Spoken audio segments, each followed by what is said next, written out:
So many classics from ALO over the years. How many of you can remember stuff like Mama Bell and Do Ya? Just great stuff.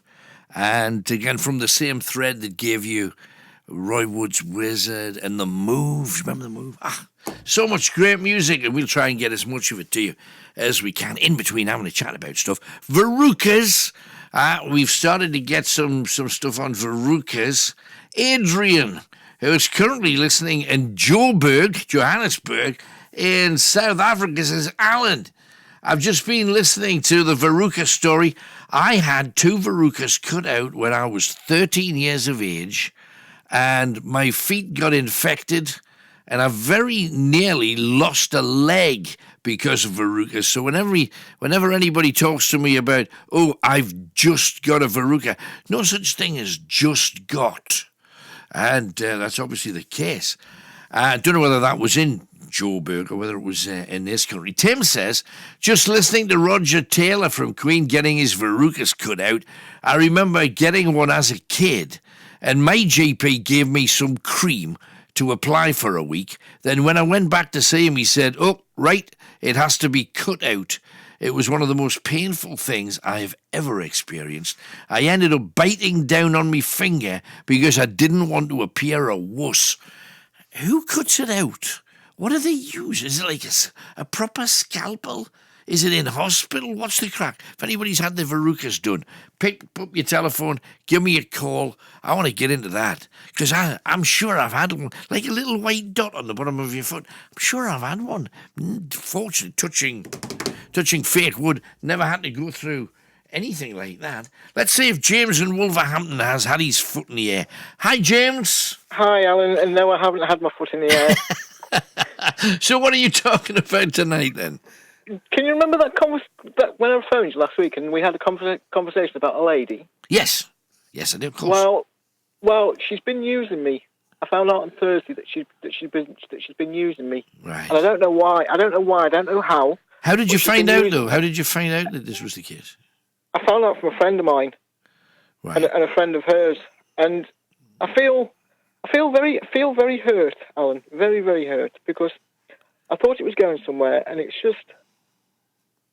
I mean, I've cried all weekend. Wow. I haven't. It's just really, really. But the thing is, once you find out that somebody's messing with you and messing with your head, does it not get you angry enough to say, well, stuff her then? I mean, I'm better off without her, because it sounds like you're still genuinely hurt by it. I'm genuinely hurt by it, but also part of me still loves her.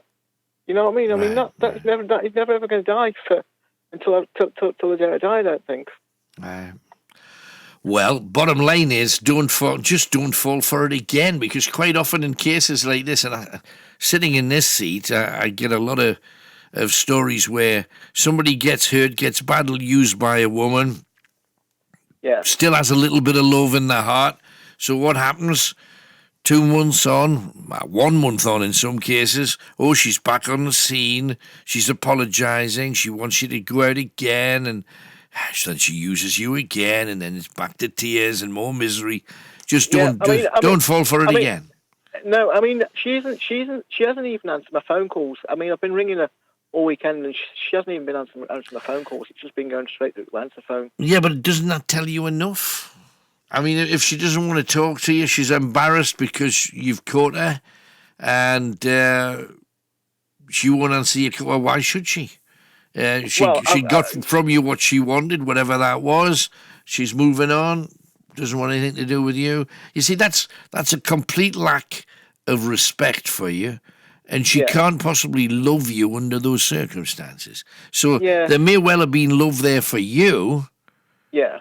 But there can't have been much on her side. And this is it, you know, and men sometimes use women, women sometimes use men, and the heart, because you want to be loved so badly, you're wide open for somebody to come in and take advantage of you, and that's sadly what's happened here, James. Yeah. I mean, I do miss her. I miss the conversations that we used to have, and that. And I mean, Hey, there will be other sincere people that you will meet. Now, if you found a faker, get them out the way to make space for a genuine person to come in and hopefully rock your world. And I sincerely hope that happens soon for you, Jim. Yeah.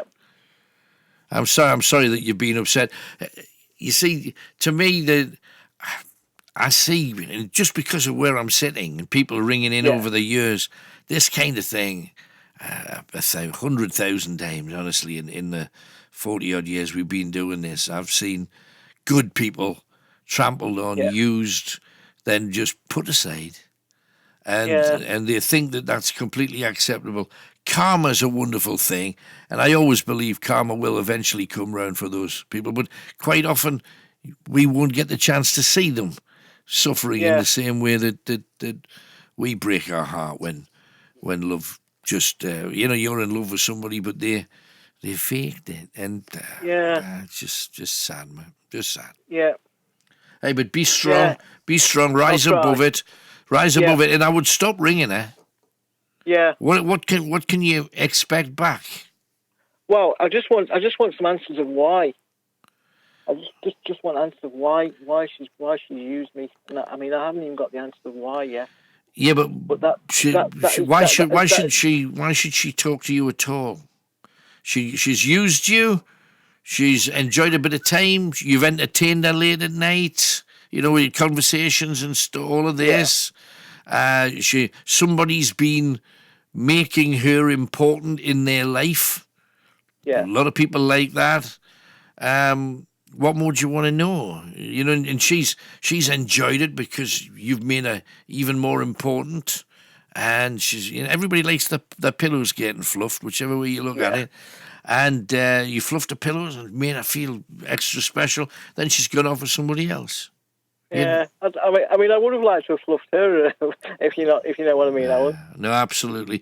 Bottom line, though, is, you see, if somebody's betrayed you at any level, and she has, why would you want to talk to her? Because you'll either get lies back, but it's putting effort into something that's done. Stop ringing her. Open the door for something and someone new. But to keep digging with somebody that's already not up to your standards, why would you, mate? You're not going to get anything that's of benefit to you. Sad to say. Hey, but good luck, James. Anything else, mate? Yes, I'm glad Newcastle United got around to the relegation zone now from last weekend after the draw that they got. Yes. About time. Well, I mean, it's just a question, are they going to stay there? Because we're hearing various stories, from people saying, well, what they need to do now is buy this one and buy that one. And apparently there's a couple of million coming, making itself available in in 2 or 3 months' time. I just don't know when the next transfer window is. I'm guessing it's not till probably Christmas now, is it? I'm not sure. I don't know. No, I'm not sure. But I'm wondering if we're going to get any money this time. I wonder if Mark Ashley's going to give any money. So because we're just holding on to hope at the minute. Yeah, no, absolutely. Hey, but great talking to you, James. Stay well and good luck. I will, Alan. Find yourself a cracker, mate. Good luck to you. Yeah, bye bye. Okay, thanks, Alan. Bye. Oh my goodness. Being hurt, being used, ever happened to you? How do you deal with it? Give us a call. Now, when we talk about our very special night owls, and especially our very special needs night owls, a decision I made on the day I started doing this show that we were going to do something that other shows didn't do. Never made a fuss about it ever. Not making a fuss about it now. Just we've missed this guy, and he hasn't been on for the longest time. It's Neil from Cramlington. Hello, Neil. Hello, Alan. Hello, how are you? Okay, I've missed you, Alan. I'm pleased you're back. Well, I'm so pleased that you're back too. What happened with your telephone? Did you lose it? Yes, but when I was on the 27th of June, Alan. Long time ago. I had bad reception on my black phone when you rung us back 3 times, and I had bad reception. Oh, dear me. On the 27th of June, and I was so upset when you left Metro Radio, because that's all Alex, Right. But I'm doing some nice things at my centre on a Thursday now, Alan. What you doing then, Neil? I'm doing my own radio show at work. Give over. That's fantastic. Carry on ski radio, Alex, the CG Placky Bag. Carry on ski radio. Yes, I am, Sounds Alex. fun. Are you playing music as well? Yes, and I'm doing drama in the afternoon with the Twisted Ducks from Newcastle. With the Twisted Ducks. That sounds a lot of fun. With Vicky and Annie. So what kind of acting do you do then? Is it No, musicals? The week before I was pretending. The first time was pretend I was doing some mining and pretend I was in Chitty Chitty Bang Bang. The second one, I was pretend I was in the Sounds of Music. Right. So who were you in the sound of? You weren't Maria, were you? No, Julie Thompson was Maria. All right. I was doing, then there was the pictures, then the blinking somebody on the train, then somebody sitting in the garden party eating the foods and that. All right. Oh, so you did a lot then, didn't you? Yes. Fabulous. I mean, are you doing musicals so that you can sing? Because you love your singing. Yes, I did. I love me singing. And I've got some more news to tell you. I heard your voice on the Great North Run on my tablet this morning. I heard your voice, Alan. Well, that's good, because I was there trying to be heard by as many people as possible. Yes, because well done to Mo Farah, because he won 6 titles, and I've got some more news to tell you, Alan. I enjoyed Wimbledon tennis in July this year, mine. I know you love your tennis. Did it go the way you thought? Yes, because the men's final started at 2 o'clock and it finished at 7:30 at night. It was the same Roger Federer lost in an epic match when it finished 13-12 in the final set in the championship tiebreak. Wow. And I bet you were on the edge of your seat, were you? I know I wanted Federer to win, but he didn't. Djokovic won, and Serena Williams got slashed on the sides off Simona Halep. Yeah, she got thumped. Truly thumped. That was poor, that. Yeah. And I wanted Joanna Quanta to win the women's, and she played terrible. And I tell you who'll win Wimbledon soon. I don't know if it'll be next year, but I think it'll be Coco Gauff, because she's only 15.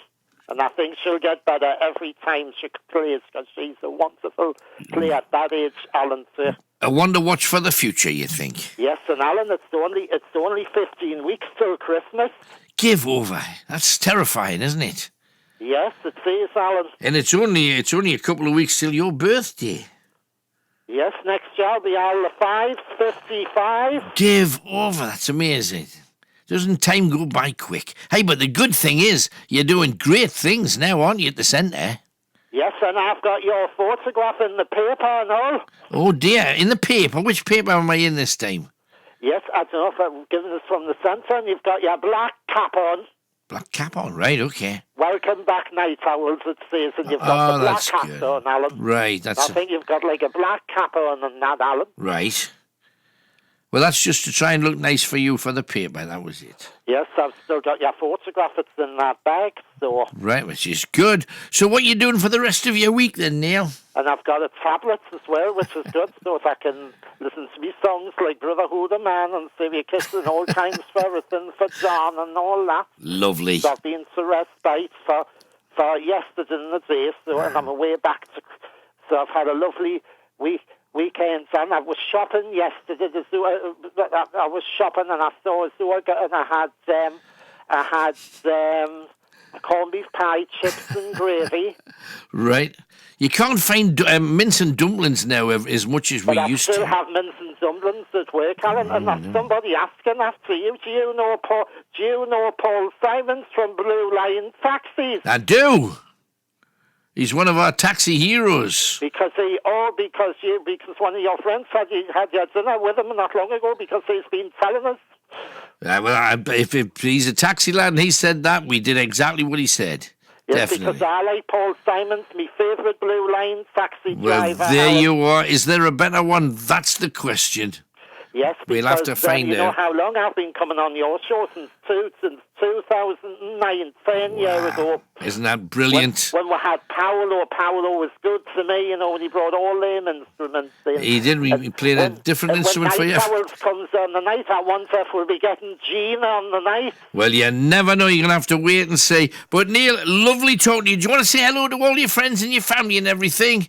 Yes. Joanne from...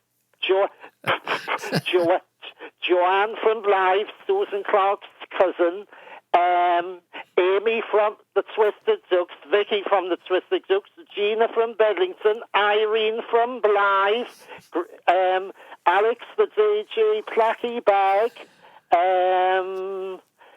the Coral Savans, Jean from Reckington, Linda from Barrisford, and Jean from Reckington, Angela from Bedlington, and Alex the DJ, Placky Bag, and Harrison, and Chris from Linemouth, and Jane from Linemouth, right? And all the night owls in the world. That's lovely. Bye-bye, Neil. Bye, Alan. Oh, it's lovely to have him back on, a superstar. And the one thing that I'll always say, and you know, some people complain about the quality of care for people with special needs. Neil has a life that most of us would swap for. He goes everywhere, he does all this cool stuff, comes back with a batch of CDs and books and a brand new clippy tie. And he has such a happy time, and I'm thrilled, and my sincere thanks to all of those who surround him, particularly Alex, for looking after him as well as they do. Top star. Going to play one of those pieces of music that when you hear it, you just can't help singing and chucking yourself about immediately after a quick ad. You are with the big one, Alan Robson, with the Night Owls programme, of course, on Greatest Hits Radio as well. So sincere thanks to each and every one of you for all of the stuff you did raising money for the Great North Run. Got a lot of people sending in messages. Please give my mum a shout out. It's Julie McGuinness. She would love that, from her amazing daughter Claire. And a shout out for Julie Brack from South Shields, who did the Great North Run today to raise money for cancer research. Well done, Julie. Enjoy your spa day tomorrow. Oh, blimey, she's got it sorted well. Sam, thank you very much for that. Gillian, thank you very much for your message as well. And verruca surgery. You know, we asked about the verrucas and all of that. We have got, and this is the scary thing, because whenever anybody gets a verruca, thanks to the adverts for the bazookery thing, everybody reckons, blimey, it'll be the easiest thing in the world to sort out. Quick squirt of a piece of cream, done. Not necessarily the case. Tim's got back to us with what happened to him. Following up on the verruca story, it was all done at the GP surgery in a treatment room with a scalpel. My doctor was great, he's long gone now, and this is when GPs were hands-on, not like these days when they seem to pass most of the minor surgery onto hospitals or onto nurses. So the GP actually did it. Blimey, that tells you how long ago that would be. And Michelle from Newbiggin is next, talking about one of the songs that we played earlier. Hello, Michelle. Hiya. Hello, darling. How are you doing? I'm fine. I'm a first-time caller. I've listened to you for years. Hurrah! I'm a bit nervous. Now, thank you very much. Don't ever be nervous. So, this is something that I've noticed over the years, that if a boyfriend or a husband leaves a woman to their own devices, they tend to head in my direction. I gather your lad's seeing stars at the moment. He's fast asleep. So what you been up to with your cat then? Because it's you and the cat now, Mish. Basically dancing around and singing to her, but she doesn't look very amused. So I gather it was Evil Woman you were singing at your cat. Yeah. Is it a female cat? It is, yeah. It's a queen, is it? Well, no wonder she's not very impressed. I mean, you weren't exactly big in her own. Do you know, the thing is, I've seen people pick their cats up and dance with them. You know, like you're dancing with a bloke. And it's like... I guarantee the cat's not enjoying it as much as you think. You know, when you're holding it, trying to waltz it. Because this is interesting, because you used a phrase in an email that I think a text that you sent about, because me lad's in bed, I'm singing Evil Woman to me cat. This is how you know that you're going to be a crazy old cat lady. I know. I keep saying that I want to buy more, and they keep saying no. Because he goes to bed earlier than me, and I'm going, right, I need more cats. So what is he do? I mean, does he play computer games? Is he watching the telly, or does he literally get to sleep? Well, he's got like a personality disorder. So once he has his tablets and everything, he's gone, is he? Zonked out, he's gone, yeah. Right. So he's always really asleep before I am. And I'm his, carer. But, once he's asleep, I'm just sitting talking to the cats, normally. Yeah, but the thing is, he goes to sleep, and when he wakes up, there's even more cats there, by the sound of things. I mean, how many cats you got? I've only got the one, but right. I want more. I named her. I like my witchcraft and everything, and also I named her Tabitha after the witch. Yeah, because there's a black cat. So. Right, no, perfect. So she's your familiar. Yeah. Fantastic. So, she's not a shapeshifter who turns into your secret lover while your lad's abed, though, is That's what they used to say. But no, so she does put a paw down and that and a tail in my face now and then when I'm asleep. But right. I mean, tell me about the witchcraft thing. Are you a white witch? What kind of witch are you? Are you Wiccan? I mean, what do you believe? I believe mostly in white witchcraft and that. Right. I've got books on it and everything. I've read a lot on Wiccan and white witchcraft, and one of my books has got loads of stuff in where it says that there's warnings on where not to do certain things unless you want it brung back on your times free and everything. Sure. So I don't believe in doing anything evil. Negative. No, because it'll come back and bite you in the backside three times. That's the thing. Right. I believe in karma and stuff as well. No, for sure. Do you do spells? I have tried to before and that. Any success or not? Happy home runs and that, yeah. I'm normally getting a bit of luck in houses when I've moved. Ah, that's good. So it's normally been kind of successful. Right. I'm going to have to keep in with you, otherwise there'll be a doll with ginger hair getting needles poked into the eyeballs. Can't mess with you. No, I know that. The bottom line, though, about this is, if being a cat lady is what you think you're going to end up being at some point, how many cats would you have? Because you keep seeing these TV programs about cat people saying, and the RSPCA went in and there was 140 cats and then one up, got 2-bedroom house, and you're thinking, how could you even start? And yet you've already kind of planned it. Maybe have 3. But is that not just how it starts? You have 3, one has kittens, then off you go. But my lad's saying that he wants a tropical fish tank, and then one day he's saying he wants a parrot, and then the next day he's saying that he wants a monkey. So. And I'm thinking the cat would eat the fish, the cat would eat the parrots. Not so sure about them, depends how big the monkey is as well. Right. And he's saying that he wants a pit bull as well. I'm thinking, I don't think I've got enough money for all them. No, I think it would be a zoo you'd have before. But the cat thing, I understand it, and it's so easy when you've got a couple of cats, you think, well, another one would make very little difference. The most I've ever had at once was 4 cats at once. And then you just realise that you're going through cat litter at a rate of knots, and it's kicked all over the kitchen floor, and you crunch everywhere you walk. No. She pees like mad. That's the wrong cat. That's what you get when you give them water and milk. Well, I mean, you can't stop the cat whittling. I mean, that's what we all do, for heaven's sake. But no, interesting stuff. Thank you for coming on, Michelle. Lovely talking to you for the first time as well. I've also got a story about a spooky story, if I can tell it quickly. Do tell, please. We'd love to hear it. Lately, to me, cousin's house has just been saying that, these canvas pictures that you hang up on the wall and everything. Yeah. She was saying that, they keep, jumping off the wall a lot and, coming off the wall all the time. She'll keep putting them back and they keep falling off. And the same thing's been happening at my parents and all. So, right. I don't know what that's about, but just lately, like canvas pictures, anyone in the family's got them up. They seem to keep jumping off the walls and that. I mean, is there any story about the house? Whether, is there tales of spookiness or ghosts or whatever? Yeah, my cousins, she says that there was a young lad that died in there due to a drug overdose.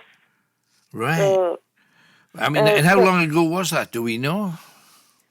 I'm not sure. I'm not sure how long ago it was, but she's only lived there for a couple of years. Right.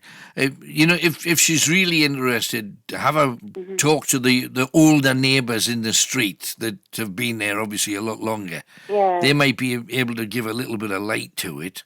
I mean, if there is something there, obviously there's things maybe even you can do with the skills that you've got to move it on. If not, send the family member to the spiritualist church to get some of those people out, because they'll come to the house, tell you what's there, tell you the names, all of that kind of stuff usually, and they also have the facility to get shot of it for you if that's what they need, because it can't be good having to lift your artwork back on the wall every morning when you get up. That's a right, Clark. We had a similar story of she had one of this woman, and she was, where was she? It was somewhere southerly, I think it was Whitby. And she had one of those big cupboards in her living room that we used to call them units back in the day. You had you had a place for like a drinky cabinet bit. You had a table with a bookshelf bit, and but loads of drawers. And for about 6 or 7 weeks, every time they came downstairs, all the drawers were open and all the doors of the cupboards were wide open. And apparently it was the anniversary of the death of somebody who'd passed in the house. And after 5 or 6 weeks, it bounced back to normal again and nothing's ever happened. But they're waiting till the following year to see, hang on, we're coming up to November. Is it going to happen again this year? So, but you know what to do. The good thing about the craft that you're involved with is the stuff you can do to help with. Yeah, no, with I've that never had anything happen in my you're usually. I was going to say, you're too busy dancing. Too busy dancing with a cat. That's what that is. I normally do every time I move, I do like a cleansing kind of spell or whatever. Right. Well, you see, you're keeping the place clean right from the start. So, hey, good on you. But, another thing is, I remember years ago, like when I lived with my mum, like an ex-boyfriend of mine, like came over to stay, like at my mum's place. Yeah.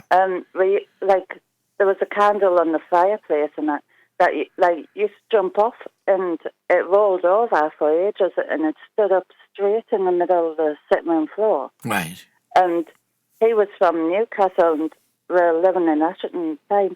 And he just went, oh, so he's going like, oh, I'm going home. He was absolutely terrified. He's going like, oh, I'm not staying here. Yeah, where's my coat? I think it's time.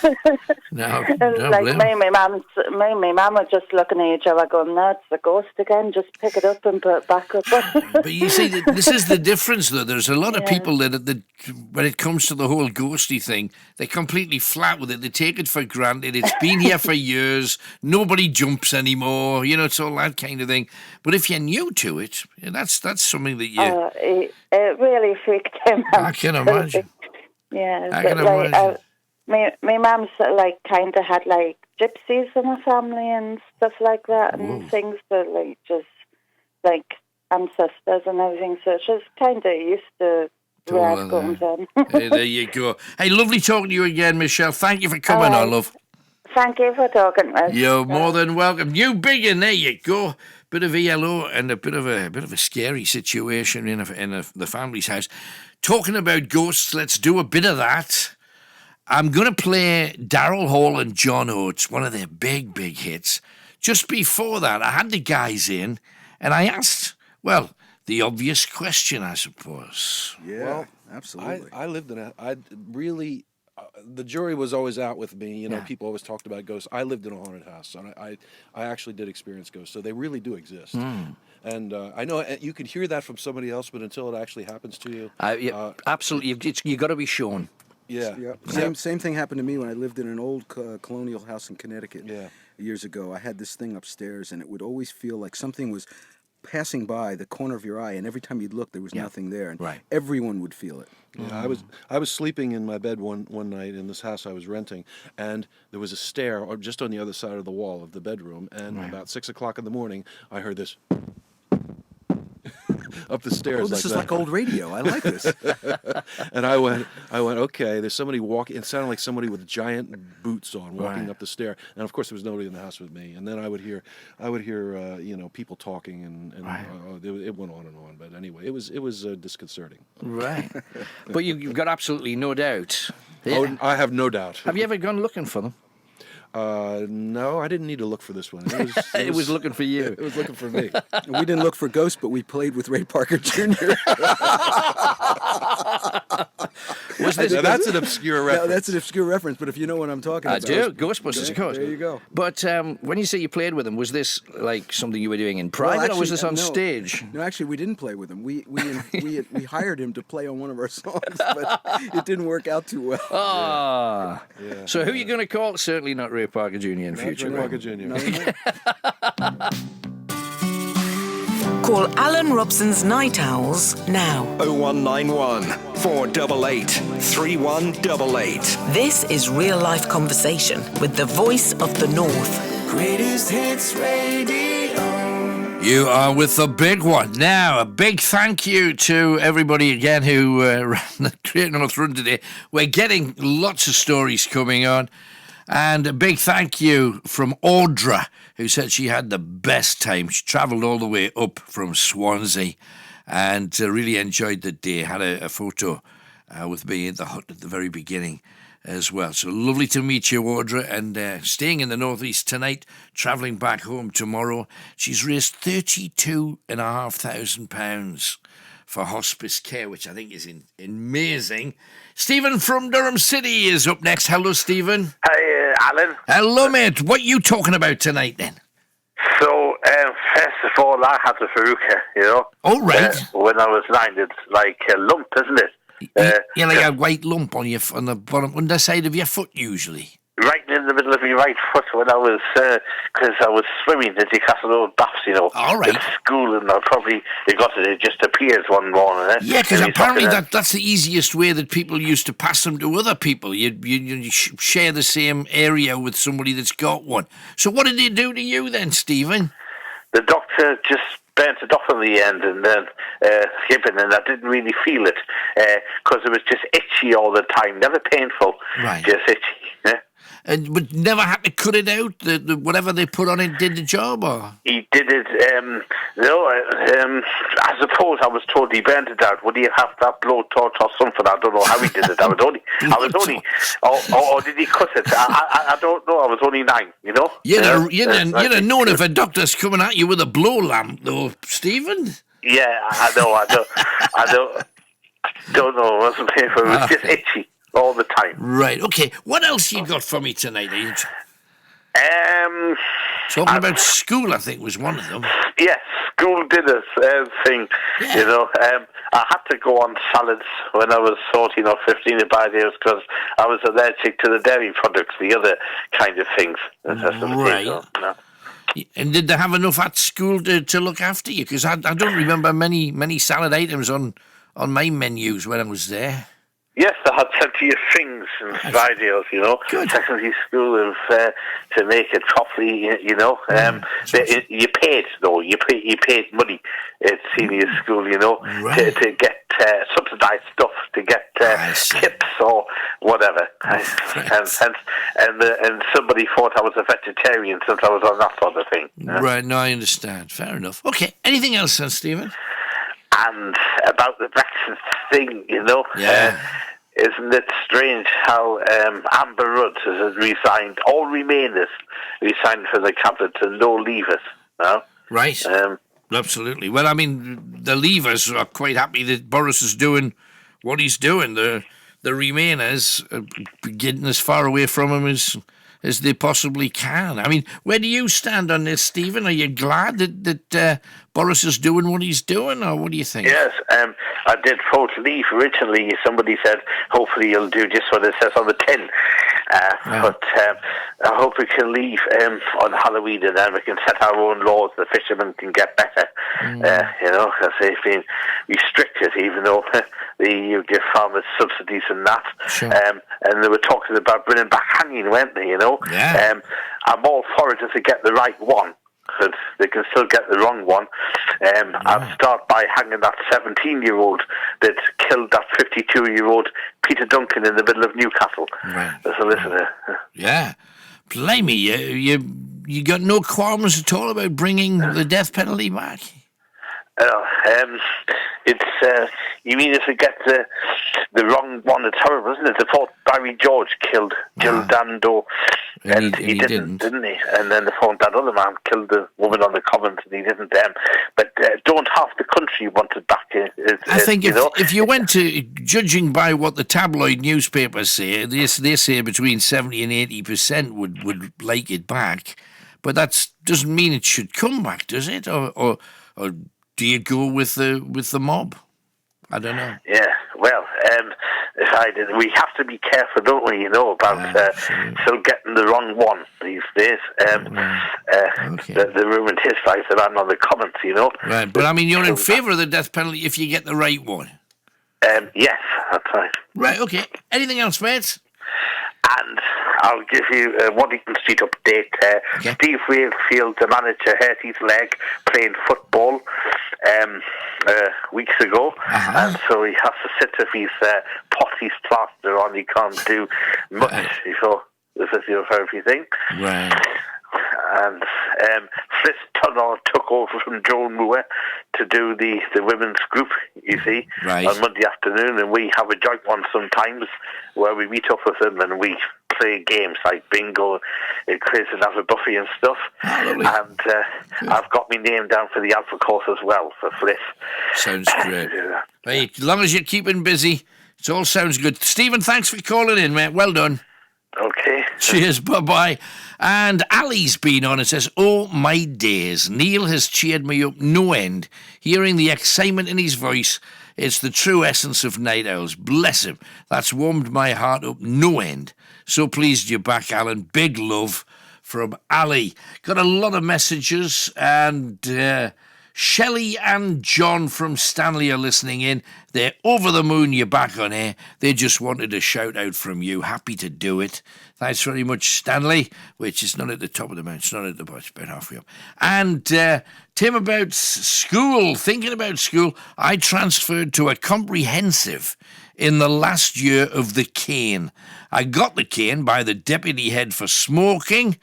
I got the cane on the hands, and I had marks across my hands for days afterwards. I swear he practically jumped off the desk to cane me. Blimey, they were keen.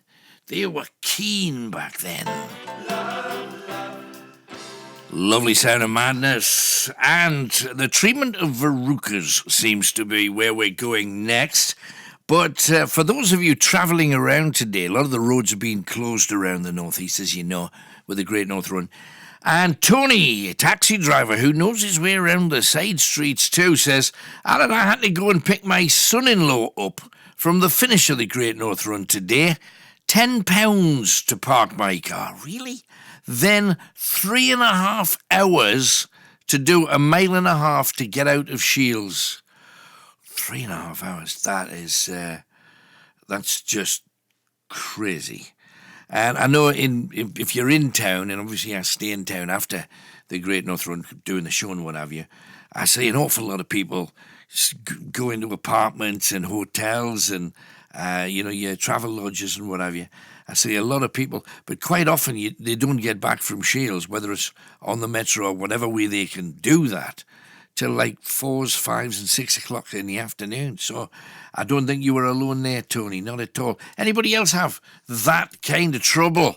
Give me a call. Andrew is in Hebburn, and I think he's got the answer to everything we've been talking about. Hello, Andrew.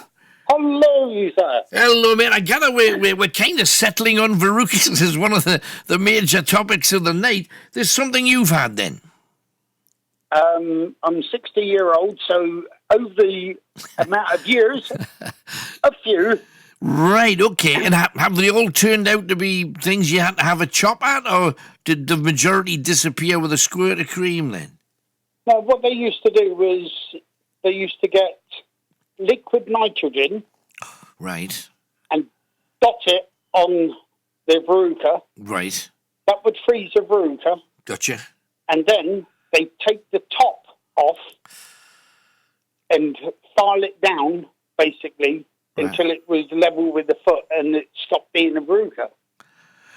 Right, And but they didn't have that. to cut out anything that was like the tail. It sounds like they've got tails or whatever. The taily bit. They didn't have to go in for...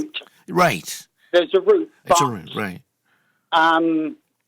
What happens is when they take the top off, the root starts to come out. Right. And as they do it over a couple of weeks, all they're doing is shaving it off, and the root actually comes out. Right, uh-huh. And then it stops being there. Gotcha. And the worst thing that's happened to you then is presumably feeling somebody putting liquid nitrogen, which I'm guessing must be freezing, on the sole of your foot then. Yeah, but you're only talking with something like a cocktail stick. Right. So it's only a very, very small amount. Gotcha. Because from the sound of what people were saying, because you're talking about filing this like hard white thing down. When people said we had to get it cut out, I always presumed it must be right the way down to the bottom of the root, or I don't know whether they would ever come out as a single piece. Well, they must have been very gentle with us then, because they didn't dig great big craters into the bottom of the foot. No, I never heard of craters when I was a kid, but I heard of verrucas because there was like posters up on the walls of the swimming baths where the school kids went, telling you don't walk on the surface if you've got a verruca. So everybody was supposed to check their feet first. And you know for a fact some people would see they've got one and thought, well, I want to swim anyway, so stuff that. So you're only 3 years older than me, so at school, when you went swimming, you just got told that you're going swimming. If you had a verruca, right, you just sat on the side. Right. Well, that was what was supposed to happen. Absolutely, yeah. But quite often, people would walk around with verrucas and not knowing that they've got verrucas, spreading it to everybody else. Yeah, and then everybody ended up with one, right. It's the same as any other illness as a child. In schools, everybody gets it. So everybody had a case of the verrucas and everything else. And everybody had the dickies. Oh. At one time or another. With the little silver comb going through your hair, I don't know what you mean, sir. Right, tearing your hair out. I think this is the reason we got so many people with no hair at the moment, those little combs. They were unbelievable. I mean, how you would get a single hair through those... And I remember my mother combing my hair over a piece of newspaper, so if she heard one fall, she could chase it with a thumbnail, and she says, you can't leave them because unless you snap their backs, they'll find another head to crawl under. And I'm thinking, that sounds vicious. The poor little mother... She's never been vicious about a thing, but when it came to dickies... And the most hated thing in school was a visit to the dickie nurse. It was, because they made you feel so low, how you've got a filthy head, and you're thinking, no, I've been told that dickies like clean hair. That's what we were told, like you've got a dirty head if you've got them, but dickies like clean hair. And the thing that I don't know whether you've noticed, but when I go back and maybe do a visit to a school, especially if it's a school for littlies, they're all arms around each other, banging their heads off each other, all mates together. You can see how if you were a flock of dickies wanting to spread through a school, hey, it wouldn't take you 5 minutes, would it? No, and it never did either. So what did your mother do with you? Was it just the comb, or did she treat you with any funny kind of soaps or whatever? Oh, there was a shampoo you used to get from the Dickie nurse, and that used to go on and make everything stink for a week. And everybody would know what you had on as well because of the same smell. No, because if you were having the shampoo on, so was everybody else in your class. Yeah, because you were probably responsible, right? So, yeah, fascinating. It's part of the joys of being a child. Yeah, I suppose so. Everybody gets everything, and everybody knows everybody's got everything. Yeah. So. And it's funny because occasionally, just occasionally, I'll be in posh company of some kind, just purely because of the job I do, not because of my social life or anything. But I'd be in posh company and somebody'd say, oh, my child came home with dickies, and they'd be disgusted. And I'm thinking, well, surely this is just one of those things that everybody has to get through, isn't it? You know, it's something you get on your way through life, and it's normal. But she was making the little girl feel, you know, like she'd done something wrong, and it's certainly not a child's fault if a dickie finds its way onto her hair, or head louse, I suppose, is the official term. Yeah. It's like a social disease, isn't it? Mm. People dislike it, and they think everything's bad. Mm. But everybody suffers from it, and everybody else suffers from it. Yeah. In time. No, absolutely. Absolutely. Anything else then, Andrew? No, just glad to hear your dulcet tones on the radio again. Well, bless you. Thank you so much. Appreciate it. Let's hope we can grow it to something spectacular. Lovely talking to you, Andrew, and stay well. No more verrucas, no more dickies. We're through it now. Thanks again. Take care. Thanks very much, sir. Bye-bye. It's part of life just to get through. Now, talking about Blackpool, how well do you know Blackpool? And this is from Craig, who says, Marilyn and little Zara and I are going to go to Blackpool, and we're going to be there because I think it's the Illuminations, isn't it, there at the present moment. We're going to be there for Halloween. Is there any way to go on All Hallows Eve for a ghost hunt? Craig, I think there's a ghost tour of Blackpool. I believe there is. Might be worth checking that out. The only ghost story that I know about the area is there was a murder in an alley on one of the streets behind Blackpool Tower years and years and years ago. And apparently the victim has returned to the scene on many an occasion, and a lot of people have taken photographs of him. A mist that walks like a man along the back streets of the tower. So don't know whether that's any use to you, but it's probably going to be fairly busy when you're there. And on All Hallows Eve, with all of the stags and hens and the other stuff that goes on in Blackpool, I think you'd be hard-pressed to get any kind of quiet at all, but good luck to you. If anybody else knows any great ghostly places to visit in and around the Blackpool area, give me a call. 01914 488 3188. Would love to catch up. Going to be talking to Dale from South Shields very soon too. However, a little bit of Fleetwood Mac. Stevie Nicks, I was talking to that lady, and, you know, you would expect as a superstar that she would want everybody to notice her everywhere she goes, and that was not how it worked out. I'm glad I'm not a rock and roll star that is, 25 today, because I really would not enjoy the non-anonymity that they have. How can you have anonymity, though, when you're known everywhere? Because you are. I think that for me, if you can kind of be Stevie Nicks, or you can not be her. And so that's what I do. You can put your head down and wear normal clothes and walk through a shopping center, and people really don't say very much. And then again, you can dress a little bit more like me and walk through and be mobbed. So I tend to go the other way. Absolute classic Fleetwood Mac tune, Go Your Own Way. And you see, that kind of song tells it like life really is. And then if anybody wants to try and live a life outside the norm, whatever that is, you know, any of the transgenders and any of the subcategories, because there seems to be a million of them these days, they're not allowed to go their own way. So it just seems we should live by Fleetwood Mac a little bit more, maybe.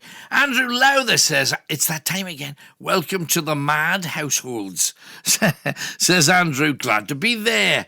Also, lots of people sending messages in about how much they looked forward to the show and all the rest of it. Talking about schools and similar, Suzanne has come in. I hated PE in games. I would run from the hockey ball because I hated when it hit my legs. I could never hit a tennis ball. Netball didn't interest me. And running, especially cross-country, I couldn't run because myself and my friend were laughing all the time because I would let out a little pump while running. And this had my friend in stitches from laughing. We always came last. The only sport I did enjoy was rounders. And in the junior school, we had an outdoor swimming pool. And I'd hit the ball that hard, it had gone across the field where we were playing, and it landed in the swimming pool where a lesson was going on. Anyway, a big congratulations to everybody who took part in the legend that is the Great North Run. That's from Suzanne in Washington. Thank you. Right, let's get across to Dale, who is in South Shields. Hello, Dale. Hi, Alan. How are you doing there, I'm all right, man. What can we do for you? I gather you need a bit of help. I do, right. I moved into a property now in Shields. Right. Actually, my own flat, not a house share and all that, right? Right, great. Literally, it's carpeted, but I've got literally nothing. So I'm just wondering if anyone can help us out with any furniture at all, everything. When you say everything, you haven't even got a cooker or a... I haven't got a cooker, because I haven't got a cooker, I haven't got a... Fridge. I'm lying on a... I haven't got a fridge, freezer out. I'm lying on a bed... like a blow-up bed. I had to buy one a few weeks ago when I moved in. And you know the worst thing is, I'm missing the night hours because I haven't got radio, so I can't even listen to you now. So I'm just radio. Hey, well, let's see what we can do for you, Dale. Bottom line is, I mean, what you need above anything sounds like a single bed or a bed if anybody's got a spare bed, cooker, fridge, washer. Yep. And then any furniture that people can spare, ideally. If possible, please. In the Shields area. So how long you been in... Transport, that's the worst thing. I've got no transport. I can't even go and pick it up, so it's going to be awkward if people haven't got any transport. That's the thing. Sure. I mean, bottom line is, if we manage to line up some stuff, you could pop to your local church and ask if they can know anybody that's got a car or a van. Right. So sometimes they can do it. Local community centres sometimes have got transport as well. Bottom line is, let's see if there's any stuff out there for you first. Right. And then thank you very much. Then as soon as we do, presumably we're talking a lot like cutlery and plates. I've got absolutely nothing. I've been living on takeaway stuff, and I hate me takeaways now. I can imagine. I mean, literally. How long you been in there with nothing? I've been in there now just about a couple of weeks. So it's just recently that I lived in house shares, Alan, right? But now, and I had loads of stuff nicked. I had a hi-fi, everything, all stolen out my property. Now it's a proper place, so I'm happy. Right, and the bad thing about it is I'm in a loft extension, so I've got to go in one lot of stairs up, and you go in the property, and then up there's a lot of stairs. So by the time you get to the first lot of stairs, and then you got to come into me flat, and then get another, you're knackered. Well, I think the bottom line with this is, let's just get as much stuff, especially smalls. If anybody's got a microwave oven, that'd be a start. Anything, obviously I can't even cook. I mean, I can't even Kettles. buy in stuff. No. Because obviously not having a cooker, I can't cook stuff, you know what I mean? So right, the other thing is we got Dawn next door. Dawn, if you can just make sure that you also dig out some names of the places you can go to get free furniture. There's 2 or 3 around the northeast that are offering, if you go there, they'll say we can basically have whatever you want. Wouldn't hurt you to find a couple of them, and then you can have a walk round and pick some stuff up yourself. In the meantime, Night Owls were looking for a little bit of everything to help Dale out. He's in South Shields. He used to be house sharing, so therefore he's left all of his stuff behind because that's just what you do. It's provided. But he needs a cooker, a fridge, a washer, plates, anything he can... It's got to be a gas cooker as well, because the place I'm in, there's no things for electric. Okay. It's got to be gas. Gas cooker, fridge... Can I ask you one quick question, right? I've got to say, how are you doing anyway? I'm all right, Dale. It's been a while since I spoke to you. Last time I spoke to you, I was in Kenton. Right, no, that's right. Well, let's just hope we can sort you. Don't worry about me. We'll get you sorted first, then you can worry later on, all right? Right, thank you very, very much. No worries, Dale. Thanks for coming on. Can you help him at any level at all? Do you know anybody that's clearing out their house? Do you know of anybody that's maybe got some stuff in a spare room and they'd love that spare room to be a man cave or somewhere where you can take part in your hobbies, whatever they happen to be? That's all you have to do. Just give us a call. We'll find out where the stuff is and then we'll worry about how we're going to get it to him. And that's Dale in South Shields. If you're already in South Shields, and if there are any places where you can literally just go and pick up some stuff free, he's got no money, so it would have to be.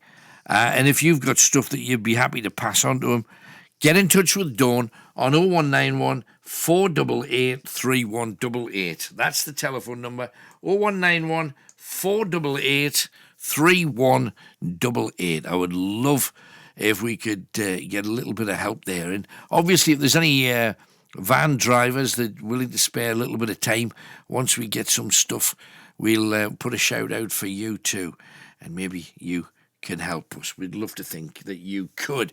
In the meantime, we have Ian, who is, of course, the legend from Whitburn. Hello, Ian. Hello, Alan. It's good to be back on your programme. Thank you. So, what you got for us tonight, then?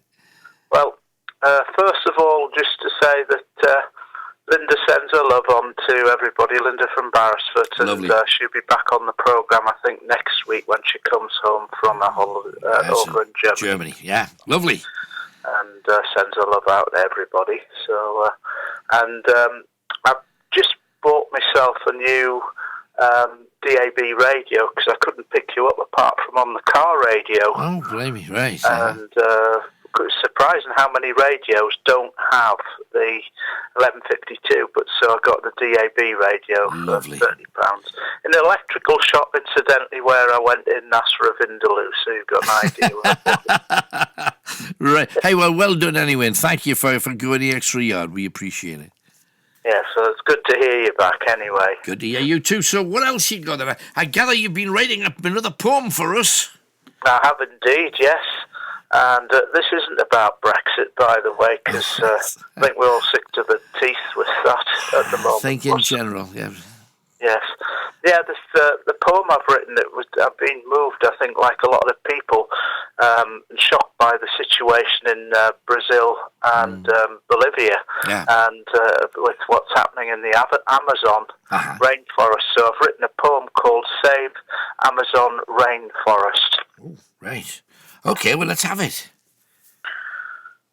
Right, this is the poem Save Amazon Rainforest. Right. As the Amazon rainforest burns, cattle farmers, they need to learn. Instead of a deliberate lit salute, playing to Nero's suicidal route.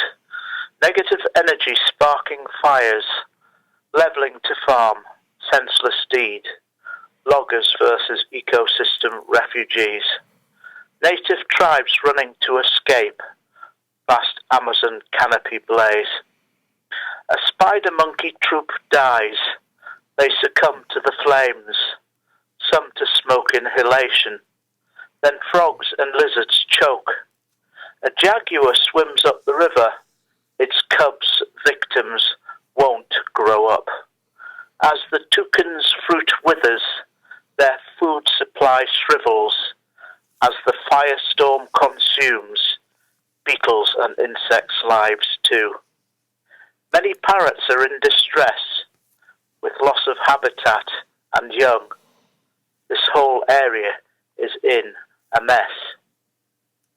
Yeah, there you go. It tells it like it is. Yeah, and the second verse. Oh, I beg your pardon. Right. To finish it off, the conclusion. Right. As tropical rainforest burns, wildlife needlessly destroyed, public opinions justly annoyed, timber logging, profit and greed, cut open as the world bleeds. But here myopia cannot see potential cures for diseases inside Amazon plants and trees. Pharmaceutical companies grow, resource and tech share. Go preserve rainforest and care. Native skill can help upkeep. Awaken leaders from their sleep. Firefighters extinguish heat. Need to tackle fires and reclaim. Response else moan and blame. Look, here is incessant rain. Climate change across the UK. River levels rise, bringing floods. Entering home, water and mud.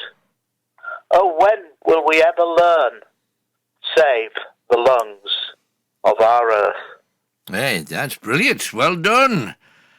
Yeah, it's one of those things that, we're taught at school that you need trees to do the whole carbon dioxide oxygen thing. And the more trees you've got on planet Earth, the better. And you think, well, the world's got a lot of trees. We don't have to worry about ours. And if you look at Britain, we used to be completely forested from top to bottom. And I'm only going back probably 1,000 years, 1,500 years. And then the whole farming thing came in, Jethro Tull and his plough and all the rest of it. And now we're mainly fields, and we've got a little patch of woodland here and a little patch of woodland there. Maybe we should start with ourselves before we start looking at some of the other countries. I think, though, with the Amazon and the rainforest in particular, what's happening there is a lot of the deforestation, and once that's gone, it's gone. It's gone. You cannot replace it, and it's killing all the animals and everything, and people's way of life. And you were mentioning, though, the Amazon has been responsible over the years for thousands and thousands of different medications that have been made from the various things found there. We still, according to naturalists like Attenborough, there's still probably a few 100,000 creatures in that part of the world that we haven't even discovered yet. It would seem such a shame if we were to throw away all of those possibilities, That's a fact. And something that you mentioned there about the destruction of our own forests here in Britain. Mm-hmm. In Bristol, apparently, there's next to the famous bridge built by Kingdom Brunel. Yes. Apparently, there over the River Avon, there's a forest underneath that, and the local council, it's an area of natural beauty, have decided to build houses on that land. So we've got problems in this country as well. There you have it. Where areas have been spoilt, basically. Yeah. It's one of those things, though, that we know that in Britain we've got a need for housing, especially relatively cheap housing, that we can provide people, help people get on the ladder to have a home of their own and all that. And I'm absolutely in keeping with all of that. But you pay a price, don't you? How many times have we heard politicians saying, well, we're going to concentrate on the brownfield sites first. Now, I don't know about you, but I know dotted around our part of the world, hundreds of brownfield sites that aren't getting built on. Yes. But I also know a damn sight more greenfield sites, just so you can sell the houses for more because the view's nicer.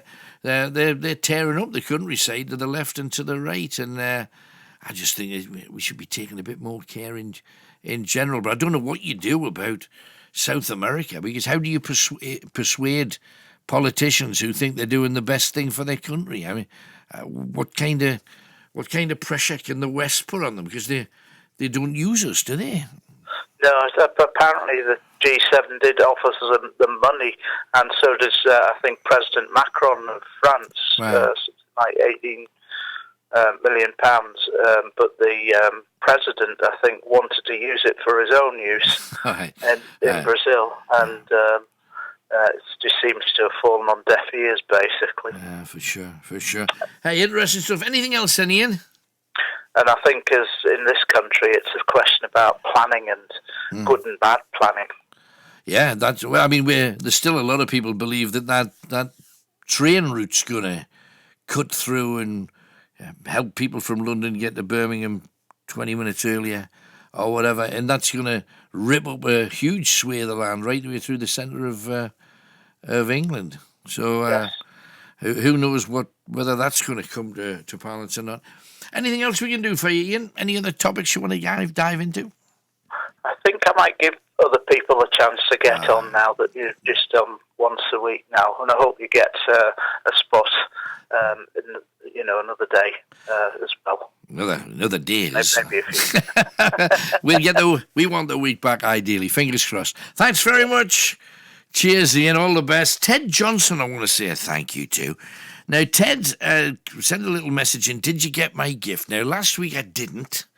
Although the gift was actually here at the radio station, just with us working weekends, we hadn't checked out during the week whether there was any parcels for me, and his gift arrived. Ted's in Wark in Hexham. Thank you very much. It's just a lovely little mixture of. There's a flask there, and there's a pad and a writing pencil and stuff from Scotland. Just the fact that you thought of me was enough. Ted, thank you very much indeed. And also, Blind Dave is a guy who did his 18th consecutive Great North Run today. He's an amazing character, and he sent me a copy of his film.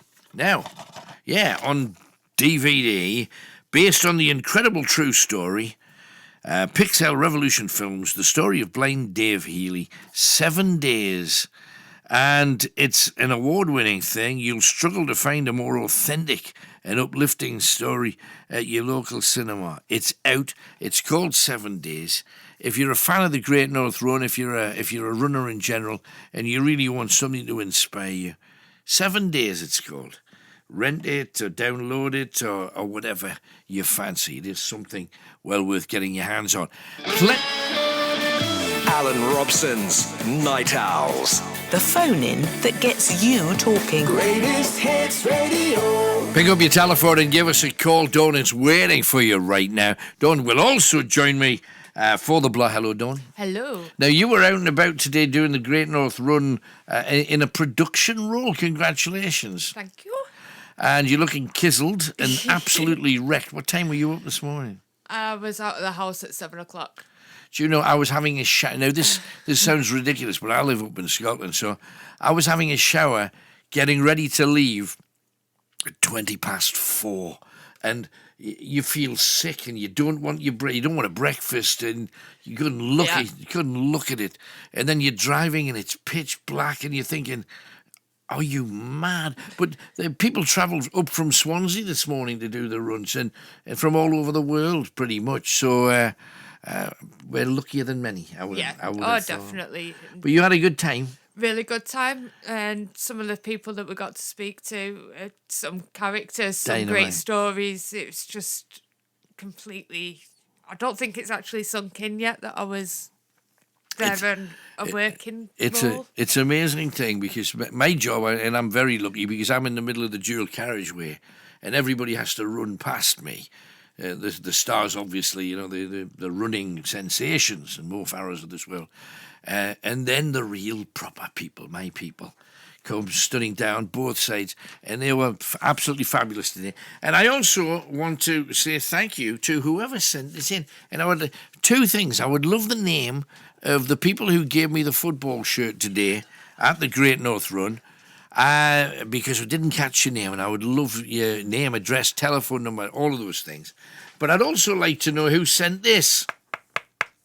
It's on the bottom. It says, "Your fairy godmother," brackets small, and it's like a granny fairy godmother. It looks Disney-esque, I think. I don't know whether is it a Disney one?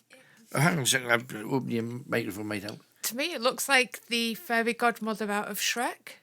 I think it is. Jennifer Saunders one. Ah, yes, it does look like that. But somebody dropped that off for you. Right. At 3 a.m. What? I know. Really? And waited outside.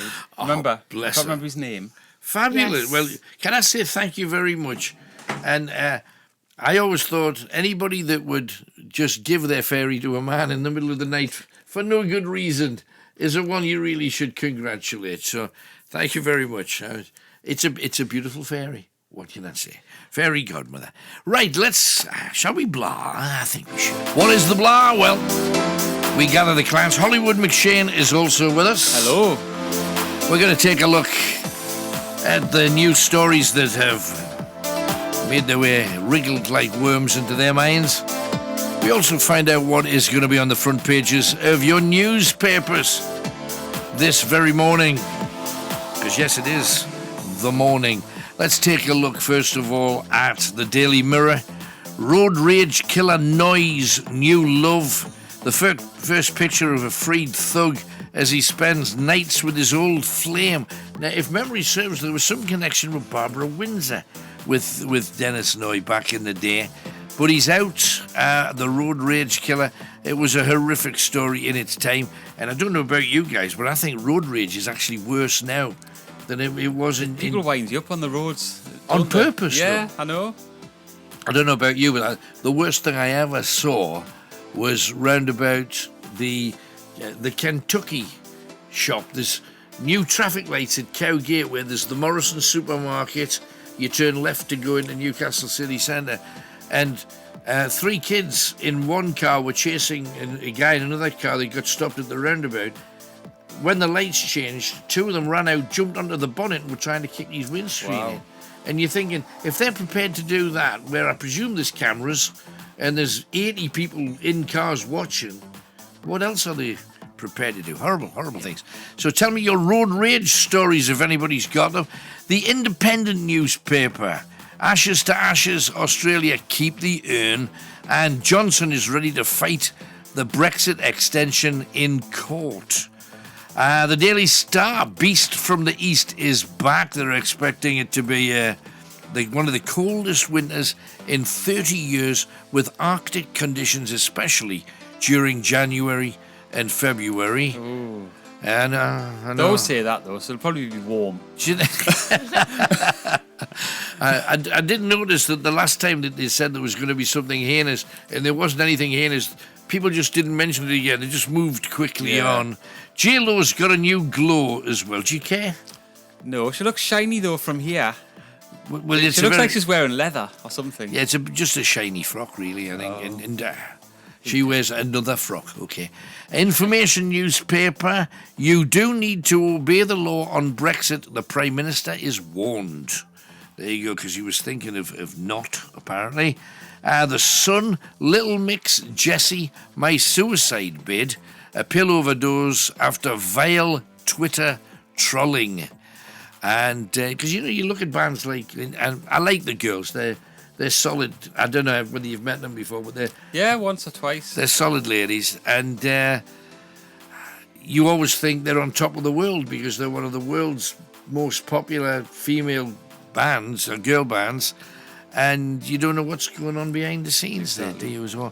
Prime Minister will fight for no deal in court, and the peril of extreme fussy eaters. I think there's one of them in here as well, isn't there? Yeah, that's what I was going. Don't say that. She can't stand cheese. And cheese. I'm phobic of cheese. Any kind of cheese. Yeah. It literally, the sight of it makes me want to vomit. What about cheese on toast, bubbling and frothing? She's covering her mouth.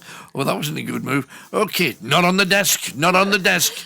The Guardian newspaper, the Prime Minister heads to Dublin amid fears of more resignations, and no MMR should mean no school place, say GPs. You know, there've been some people said that if you get the MMR, it can cause autism and a whole range of other conditions with kids. Yeah, I had a dispute with my daughter's dad over that years ago when she was little. Did she have it or did she She not? did have it because his argument was he didn't want her to have it because it could possibly cause autism, and my argument was I would rather have an autistic child than a dead child. Yeah, out of the other Out conditions. of the other that it's conditions, covered. so I understand that. She did. She got it done.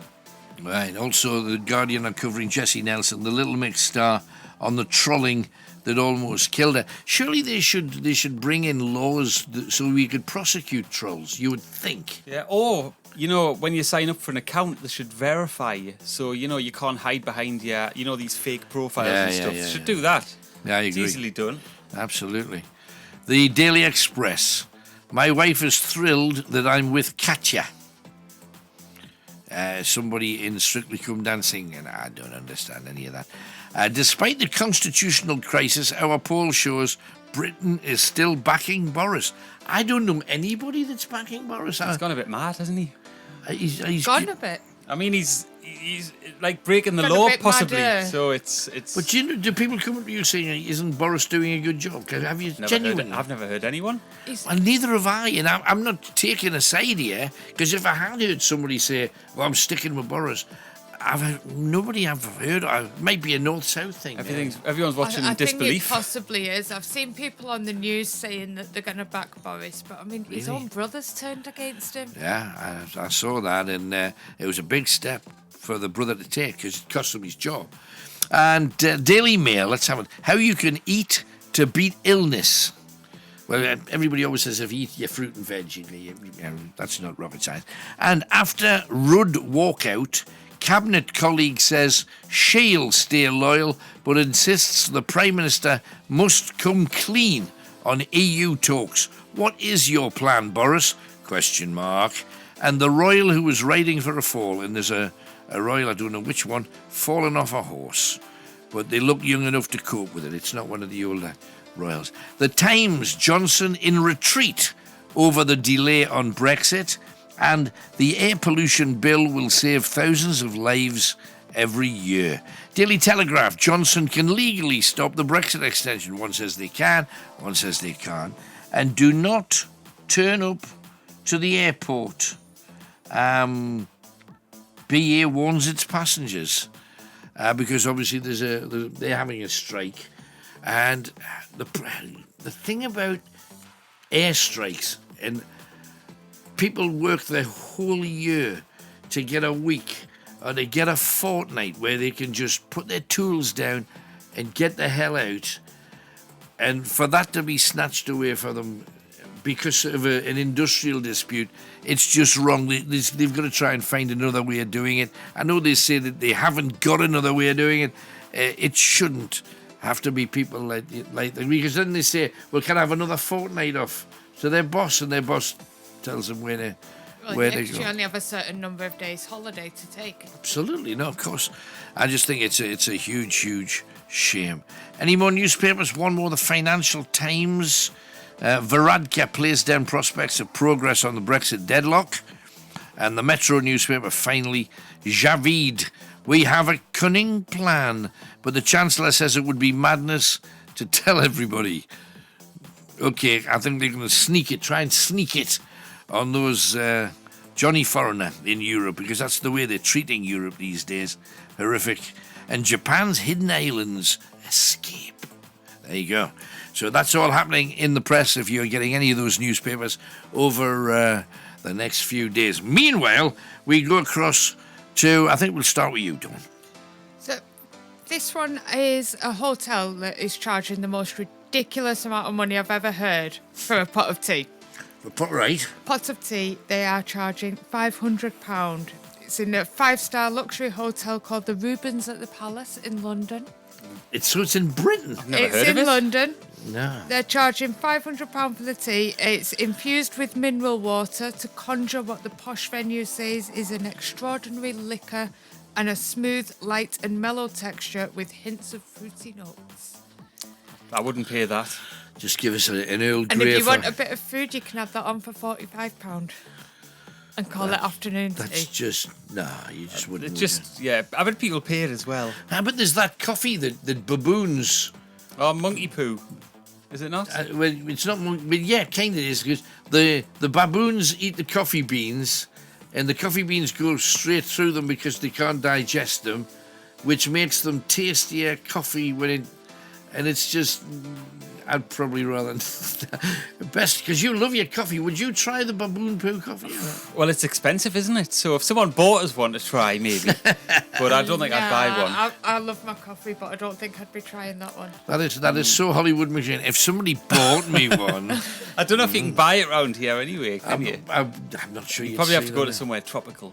Yeah, because first of all, I don't know whether health and safety would allow it. But that's another thing. I haven't seen it. Is it something I should look out for in Cuba? When I've not seen it in Aldi. You never know. It's in Aldi. No, I've not seen it in Aldi. I'm just like, oh, hang on, they've got monkey. Just in the, you can imagine, through the plastic curtain where everybody hides all the foodstuffs that you. Have you got one of them out the back? They've just got a row of monkeys pooing now to try and get some coffee. What's your story anyway then, Tom? Well, what have you got behind your couch or stuffed down your couch? Because apparently last year, people found a grand total of £76,000 down the couches around Britain. Cheap. So, you can have anything down there. And a survey was done in Birmingham as well.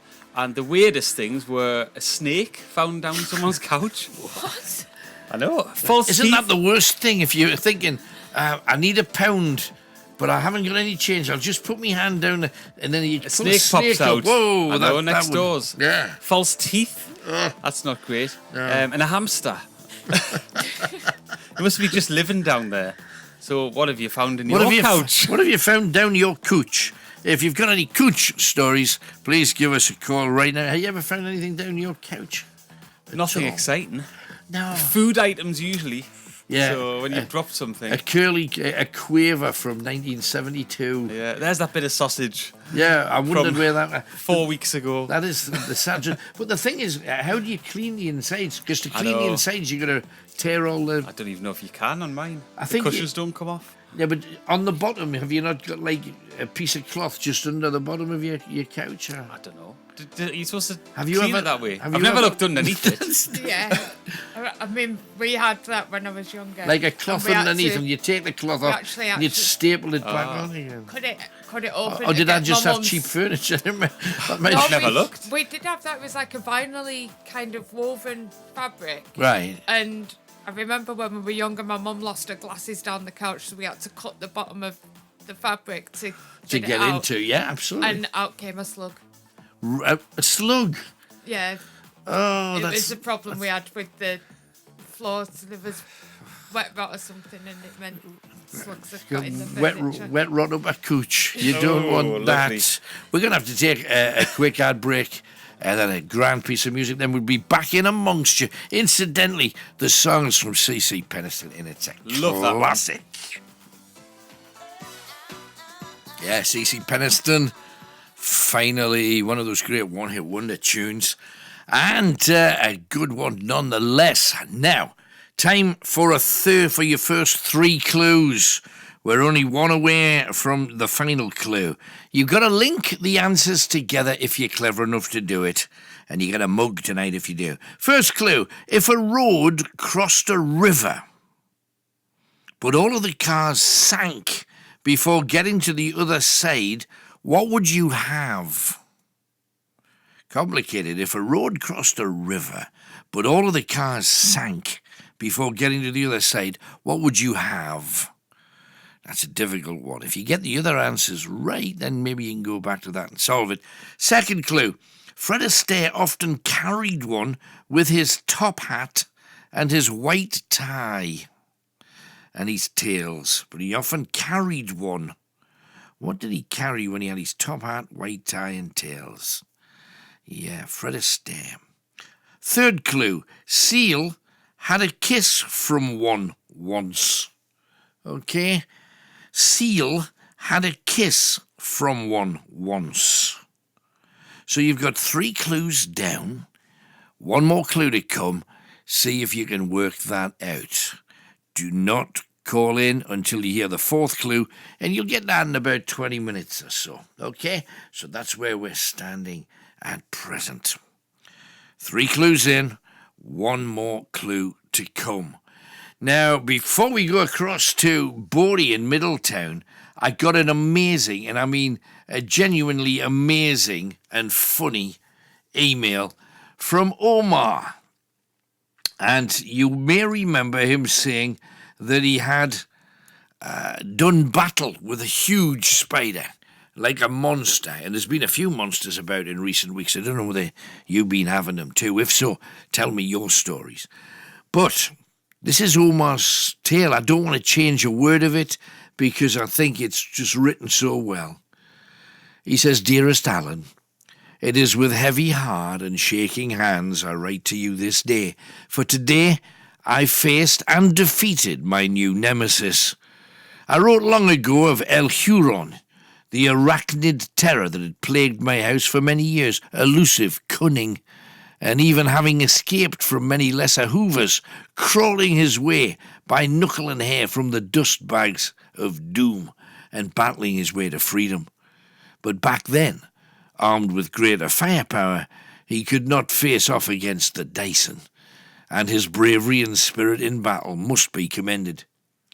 This morning, though, weary, but having basked in the glorious sunshine before rising and proceeding to the bathroom, I met my newest challenge, the son of El Huron, El Gato. After spending my usual prerequisite 30 minutes on the throne, pondering the existence of one's belly button, I attended the shower, only to find El Gato waiting for me. Like all true of Latin blood, he had grown knowing his true enemy, and he had returned for vengeance. He'd laid a careful trap during the night, secreting himself, where my cursory glance did not locate him, and thus he waited patiently, the demise of his father fueling his anger and bloodlust. I almost blindly stepped into his trap. The shower was already running, my feet were already wet, only to find him straddling the plug hole, so calmly and patiently anticipating his vengeance. But I've fought many such battles, and my wits and girl-like screams are legendary among we warriors. I unleashed the full power of the 85mm pulse modulated shower massage head. El Gato fought, as had his father before him, valiantly, but alas in vain. Even in his last moments, almost too large to be washed down the plug hole, I had to salute such bravery, but this morning would not be his. And vanquished, I played the domestos salute, mournfully down the plug hole after him. I have faced the greatest arachnid warriors ever in this old house, fought and repelled them over many years, chased them into the secret hiding places, and finally they were vanquished. These tales of adversity and triumph should be told long and loud in the halls of the dead, as I salute those brave few who fought against me and alongside me. Now I'm off for a coffee to calm me nerves. P.S. He was a big old beggar too, 4 inches across. And then in brackets he's written, if I hadn't already, I might have cacked myself. That's Omar from heaven. Fabulous story, Omar, and thanks for sharing. Meanwhile, lurking in the darkness, we have Buddy from Middletown, Cincinnati, Ohio. Hello, Buddy. Hey, how we doing, my friend? I'm doing well. Come on, you must have had to deal with a spider or two of decent size over there.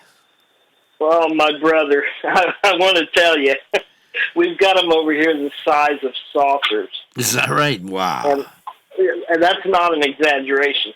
We've got something over here called a nursery spider. Right. It's a triangle. It's got a triangle-shaped body with stripes on it. Right. And the leg span on it is epic.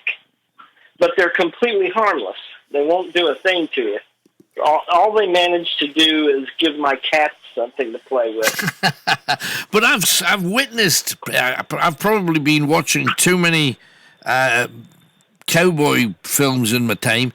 But don't you have like tarantula-y kind of things out in desert spaces in the U.S.? Yeah, my late brother John lived in Texas, and he lived in a place called Wimberley, Texas. Right. And they not only had tarantulas, but those tarantulas yearly would go on this kind of travel they would have this exodus where they would start tramping across the tundra, and they would go over anything they encountered rather than go around it, and that included your house. Whoa. So you would go to bed. You would go to bed at night, and you would wake up, and there would be hundreds of tarantulas the size of your hand, and they would be going over your house. They'd be on your roof. They'd be coming through your vents. They'd be in your kitchen, on your counter. Oh, not good. They'd be everywhere. Wow. And I fortunately was never there for that event, but I saw pictures of it. And I'm glad I didn't get good. And they had scorpions, of course. They had black emperor scorpions. Right. Those I mean, things, are these big things or small things? The black emperor scorpions are poisonous, and they're big. Right. But the little ones are called vinegaroons, and they just sting you, and then you pee your pants. But, yeah, they're horrible. Right. You have to put spray around your bed and fill your shoes with newspaper at night. Right. Oh, hang on. I've just That's been sent. crazy. I've been sent by a night. Oh my good gracious! The nursery spiders are big suckers. I've just been sent a picture of a one that you wouldn't want that anyway, and that's the size of a saucer. Well, they have been known to get that big, yeah. Now, normally they're about the size of the palm of your hand. But that's big enough for me. Thank I was you going very to say, much. a nursery spider could carry the baby off a spider that size. No wonder it's called a nursery spider. I caught them stealing pieces of cat food out of the dish and crawling away with it. And that's pretty scary.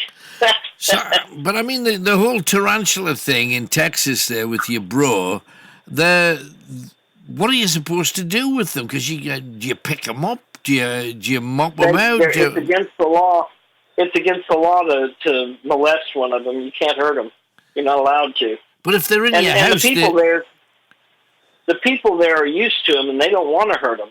Their little kids are used to it and everything. If they see one in their house, they'll just pick it up and carry it outside. Right. They don't do that with the scorpions, of course. But they also have hissing Madagascar cockroaches. And those things are the length of your index finger. And they are hideous. You can hear them walking. Right. Yeah, it's an interesting thing because, I mean, much as though I do love, I've been fortunate enough to visit your fine land on many occasions, and I've come across cockroaches about that long flying. I've come across those kind of things. I've come across a thing called a cicada. A cicada, yeah. A cicada, right? Rubbing its legs together and creating a lovely background, a romantic background, until one climbs on your... Every 17 years, they come out of the ground in droves. Oh, really? And you have just an incredible number of them. And the funny thing is, my wheelchair makes this whizzing sound when it runs, and they think that's a sex call. That's a mating call to them, and they flock me when I go outside. So, oh dear. I was like, man, that's not good. Yeah, no, that's not really what you want, is it? However, I mean, I know we've looked at spiders, and I'm tempted to go down an old Jim Stafford song route: spiders and snakes. Snakes are also a big style. Wherever you go, there's a different something that can kill you in your neck of the woods. Yeah, we've got little garter snakes that are harmless. Right. They're more or less worms, Yeah. They're the size of a worm. They won't hurt you. But we've got the big ones. We've got a lot of larger snakes, and there's one called it's not a crate. I can't think of the name of it. But that daggone thing, when it gets caught in your lawnmower, it smells like crushed cucumbers, and they're poisonous. Lovely. Right, but presumably a lawnmower would take one out, I'm guessing, or would it? Oh yeah, every summer you smell that. Where there's so many of them. We live right near a river. Right. And we're at the end of what they call the Little Miami River. Mm-hmm. And that river is just awash in those things. And they get up on the banks, and then they crawl up and get close to this block of apartments. And you'll see a dead dog every now and then that's been bitten by one of them. But the funny thing is, this is the weird thing. For some reason, possums and skunks can kill them, and they don't sustain any injury from them. So every now and then you'll see a possum or a skunk out there eating one of them. Isn't that weird, though? Because you would think a dog would probably be big enough to cope better than the two smaller critters. Yeah, but it's like the mongoose. A mongoose can kill a cobra, but they kill everything else that's bigger than them. Right. No, and I've come across an armadillo, which is a cute little thing running along the side of the road. I remember once when I was driving along there. Yeah, they eat those out in Texas. Are they? I mean, are they considered like a pest, or do people? No, they're just a critter. Some people like them because they're cute. Right. But other people think of them as a snack. But I know roadkill and stuff in Britain, we see a lot of our creatures sadly by the side of the road. Nobody eats one of them, do they? No. Because I was going to say, people wouldn't eat possum or skunk or any of those kind of. No. Right. No, but there's people down below us in Kentucky, to the south of us, that eat a whole lot of squirrel. Right. And presumably not a whole heap of meat on a squirrel, surely to goodness. Yeah, squirrel and biscuits. That's I've been invited to many of those dinners, and I've had to say no. They're a rodent, and I don't eat rodents. Yeah. It would be interesting to know if they tasted nutty. Yeah. if you know what I mean, because you would think something would have happened in the process. No, that's fantastic. What else is happening in your world, Bodie? Anything good or bad or ugly happening at the present time, or how's life? Well, we've had good luck with the weather lately down here. It's been kind of cool, but we're going tomorrow. We're going to head into a heat wave for 1 week, right? And then hopefully all the heat will be gone. That'll be good. And it's just in time for impeachment proceedings. Is that really going to happen? Because we've mentioned it on this. Happening. Is it really? I mean, they're right now. They're doing what they call the investigation portion of it. Wow. They have to do the investigation, and then they turn in the articles of impeachment to Congress. They're working on that right now, and more Republicans are quitting.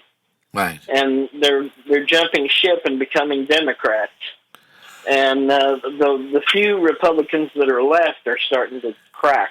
Right. So I think maybe we're about ready to get rid of Donnie Boy. And how many other people out of the, because there's a number of people, obviously like Pence, the vice president, will they fall on the same sword if it's delivered properly? Well, everything that Donald Trump did, he managed to link to Pence. Right. So whatever they get him for, Pence is going down right with him.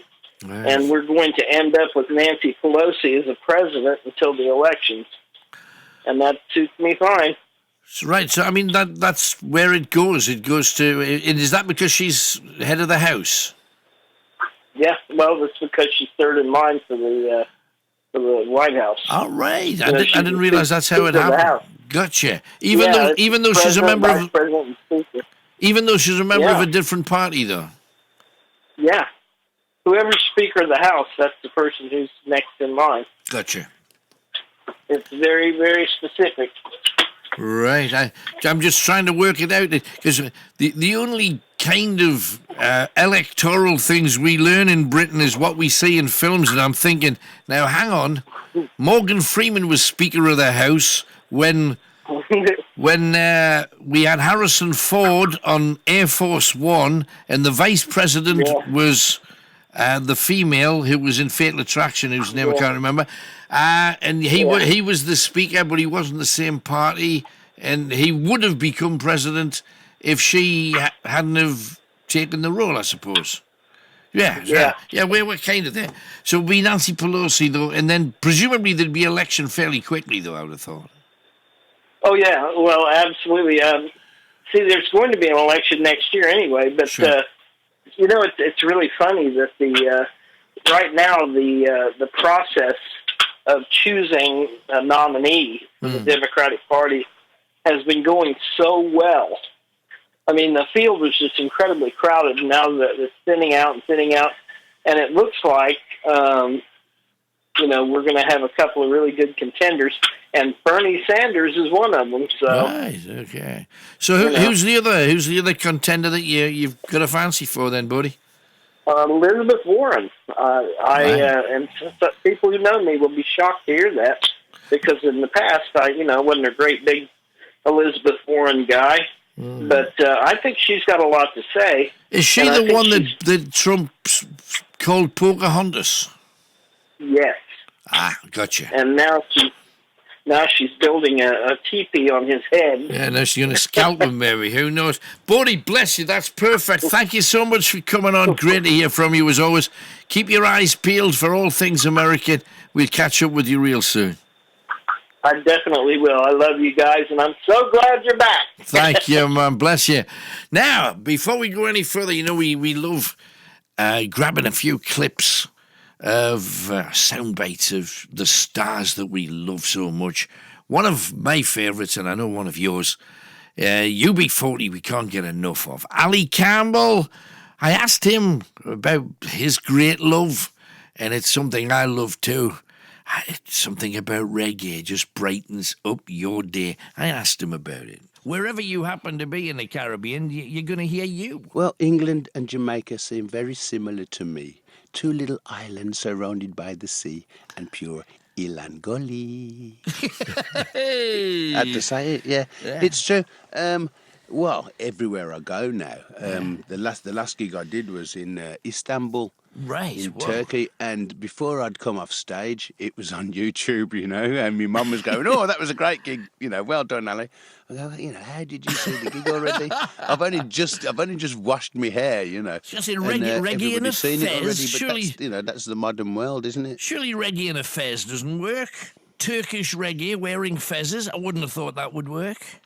Well, let me tell you, man, I've been in Morocco. I played in Rabat for King Mohammed V with Sly and Robbie and Bitty McLean, And reggae kind of goes everywhere, What's good about reggae is that everybody who comes from the street, basically, there's an affinity with reggae. It doesn't matter what language you're speaking in. The language is in the drum and the bass and the feel of the music, And it is a unifying music, and it's all about peace and love and unity. It really is. It's not a joke. It's the truth, and. It's a unifying music, and it does bring people together in a big love, a spirit of collaboration and cooperation and freedom. This is the home of Alan Robson's Night Owls. With the voice of the North. Greatest Hits Radio. And it seems you're struggling with our competition tonight. If you don't get it, we will pass it on to next week's show. Ooh, will that happen? Good luck, everybody. There's still time for you to be victorious. Nobody has got it right so far. And, right, let's move on. And we have Matthew in Newcastle upon Tyne. Hello, Matthew. Hello, Alan. You right, mate? I'm good. What you got for me tonight, then? Well, come on to talk to you. I went with Ian to the town last week, and I went for my eye test. Went really well. And Ian was being a good lad. He was making me laugh because he shook me and he said, well done, Matthew. I said, I'm a good lad, Ian. He said, you're a good lad, Matthew. But I'm going with him Wednesday again to choose my glasses. Probably might be a giggle. So, I mean, because you wore glasses before, didn't you? They were just checking to see if they were the right ones. So, obviously, your eyes have changed a little bit. Yeah, they've changed. You know what I mean? So, what kind of glasses are you going to go for? Big pair of Elton Johns? What's it going to look like? I'm going to get a pair of blue ones like Ian's. He's a good lad. Right. He has some pictures.